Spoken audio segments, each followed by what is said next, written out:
दोस्तों अक्सर ਅਸੀਂ ਦੋਸਤਾਂ ਨੂੰ ਪੁੱਛੇ ਨੇ ਯਾਰ ਵਾਲ ਸਾਹਿਬ ਦੇ ਕੀ ਹਾਲ ਹੈ ਉਹ ਦੋਸਤ ਕਹਿੰਦੇ ਨੇ, ठीक ने अल्हम्दुलिल्लाह बहुत शुक्र है खुदा तआला दा ਉਹਨਾਂ ਨੂੰ ਕੌਂਸਲ ਦਾ ਮਕਾਨ ਮਿਲਿਆ ਜੈਸਾ ਯੂਰਪ 'ਚ ਰਹਿਣ ਵਾਲੇ ਜਾਂ ਸੜ ਦਾ ਮਕਾਨ ਮਿਲਿਆ ਉਹਦੇ ਜਨਾਬ ਹਰ ਚੀਜ਼ ਦੀ ਸਹੂਲਤ ਹੈ ਕਿਚਨ ਹੈ ਬਾਥਰੂਮ ਹੈ ਔਰ ਪੱਕਾ ਮਕਾਨ ਹੈ ਪੱਕੇ ਮਕਾਨ ਹੀ ਹੁੰਦੇ ਨੇ ਇੱਥੇ ਤੇ ਉਹਦੇ ਵਿੱਚ ਹਰ ਕਿਸਮ ਦੀ ਸਹੂਲਤ ਹੈ ਉਹਨਾਂ ਨੂੰ ਬੈਨੀਫਿਟ ਵੀ ਅੱਛੇ ਆਉਂਦੇ ਨੇ ਉਹ ਬੜੇ ਖੁਸ਼ ਨੇ ਉਹ ਪੁੱਛਦੇ ਉਹਨਾਂ ਨਾਲ ਕੋਈ ਰਹਿੰਦਾ ਇਕੱਲੇ ਰਹਿੰਦੇ ਨੇ ਇੰਜੋਏ ਕਰਦੇ ਨੇ ਆਪਣਾ ਲਾਈਫ ਇੰਜੋਏ ਕਰ ਰਹੇ ਨੇ ਤੇ ਪੁੱਤਰ ਜਿਹੜੇ ਨੇ ਉਹ ਮਾਸ਼ਾਅੱਲਾ ਵੱਡੇ ਵੱਡੇ ਪ੍ਰਾਪਰਟੀਆਂ ਲੈ ਕੇ ਰਹਿ ਰਹੇ ਹੁੰਦੇ ਨੇ ਪ੍ਰਾਪਰਟੀਆਂ ਲੈ ਕੇ ਰਹਿ ਰਹੇ ਹੁੰਦੇ ਨੇ ਕਿ ਐਸ਼ੋ ਇਸ਼ੋ ਦੀ ਜ਼ਿੰਦਗੀ ਬਸਰ ਕਰਦੇ ਨੇ ਖੁੱਲਾ ਪੈਸਾ ਕਮਾਉਂਦੇ ਨੇ ਬੁੱਢੀਆਂ ਖੁੱਲੀ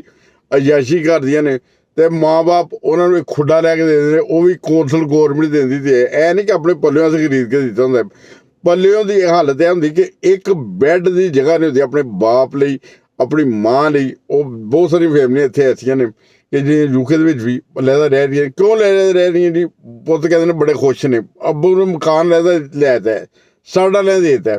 ਉਹ ਸਰ ਉਹਨਾਂ ਨੂੰ ਮਕਾਨਾਂ ਦੀ ਜ਼ਰੂਰਤ ਨਹੀਂ ਹੁੰਦੀ ਉਹਨਾਂ ਨੂੰ ਪੈਸੇ ਦੀ ਜ਼ਰੂਰਤ ਨਹੀਂ ਹੁੰਦੀ ਉਹਨਾਂ ਨੂੰ ਉਸ ਟਾਈਮ ਤੁਹਾਡੇ ਪਿਆਰ ਦੀ ਜ਼ਰੂਰਤ ਹੁੰਦੀ ਬੁਢਾਪੇ ਦੇ ਵਿੱਚ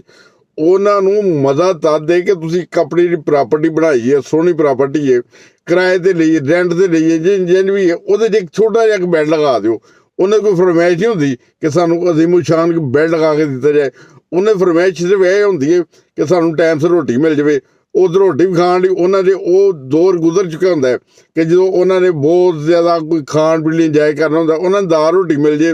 ਉਹਨਾਂ ਨੂੰ ਚਾਰ ਰੋਟੀ ਮਿਲ ਜੇ ਉਹਨਾਂ ਨੂੰ ਚਾਹ ਮਿਲ ਜੇ ਉਹਨਾਂ ਨੂੰ ਕਾਹਵਾ ਮਿਲ ਜੇ ਉਹ ਬੜੀ ਵੱਡੀ ਨਿਯਮਤ ਹੈ ਅਤੇ ਉਹਦੇ 'ਚ ਮਾਂ ਬਾਪ ਦਾ ਖੂਨ ਵੱਧਦਾ ਵੇ ਪਰ ਅਸੀਂ ਜਦੋਂ ਉਹਨਾਂ ਨੂੰ ਪ੍ਰਾਪਰਟੀ ਲੈ ਦਿੰਦੇ ਹਾਂ ਨਾ ਉਹ ਪ੍ਰਾਪਰਟੀ ਚਲੇ ਤੇ ਜਾਂਦੇ ਨੇ ਉਹ ਇਕੱਲੇ ਤਨਹਾਈ ਦੇ ਸ਼ਿਕਾਰ ਹੁੰਦੇ ਨੇ ਉਹ ਇੱਕ ਦਿਨ ਉਹਦੀ ਮੌਤ ਦੀ ਖਬਰ ਆ ਜਾਂਦੀ ਉਹਨਾਂ ਦੀ ਜਦੋਂ ਮੌਤ ਦੀ ਖਬਰ ਆਉਂਦੀ ਹੈ ਨਾ ਫਿਰ ਅਸੀਂ ਜਾ ਕੇ ਫੁੱਲ ਰੱਖੀ ਦੇ ਨੇ ਕਬਰਾਂ ਦੇ ਉੱਤੇ ਫਿਰ ਅਸੀਂ ਜਾ ਕੇ ਉੱਥੇ ਦੁਆਵਾਂ ਕਰੀਦੀਆਂ ਨੇ ਫਿਰ ਅਸੀਂ ਉਹਨਾਂ ਦੇ ਕੱਪੜੇ ਸੰਭਾਲੀ ਦੇ ਨੇ ਫਿਰ ਅਸੀਂ ਉਹਨਾਂ ਦੀਆਂ ਜੁੱਤੀਆਂ ਸੰਭਾਲੀ ਦੀਆਂ ਨੇ ਫਿਰ ਉਹਨਾਂ ਦੀ ਅਸੀਂ ਹਰ ਚੀਜ਼ ਸੰਭਾਲਦੇ ਹਾਂ ਮਗਰ ਬਦਬਖਤੀ ਇਹ ਹੁੰਦੀ ਹੈ ਕਿ ਜਦੋਂ ਉਹ ਜ਼ਿੰਦਾ ਹੁੰਦੇ ਨੇ ਉਹ ਮੌਜੂਦ ਹੁੰਦੇ ਨੇ ਅਸੀਂ ਉਹਨਾਂ ਦੀ ਕੋਈ ਸ਼ੈ ਨਹੀਂ ਸੰਭਾਲਦੇ ਬਲਕਿ ਉਹਨਾਂ ਨੂੰ ਨਹੀਂ ਸੰਭਾਲਦੇ ਸਰ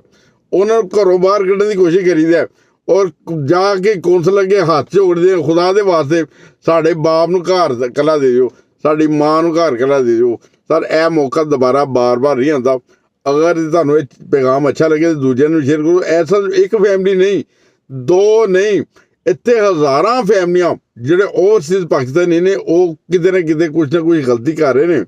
ਆਪਣੇ ਮਾਂ-ਬਾਪ ਜਦੋਂ ਜ਼ਿੰਦਾ ਹੁੰਦੇ ਨੇ ਅਸੀਂ ਉਹਨਾਂ ਨੂੰ ਸਾਂਭਦੇ ਨਹੀਂ ਜੇ ਮਰ ਜਾਂਦੇ ਉਹਨਾਂ ਦੇ ਕੱਪੜੇ ਸੀਨੇ ਨਾਲ ਲਾ ਕੇ ਰੱਖਦੇ ਹਾਂ ਅਤੇ ਮੈਂ ਕਹਿੰਦਾ ਕਿ ਅਗਰ ਤੁਹਾਡੇ ਵਕਤ ਹੈ ਵੇ ਤੁਸੀਂ ਖੁਸ਼ ਨਸੀਬ ਹੋ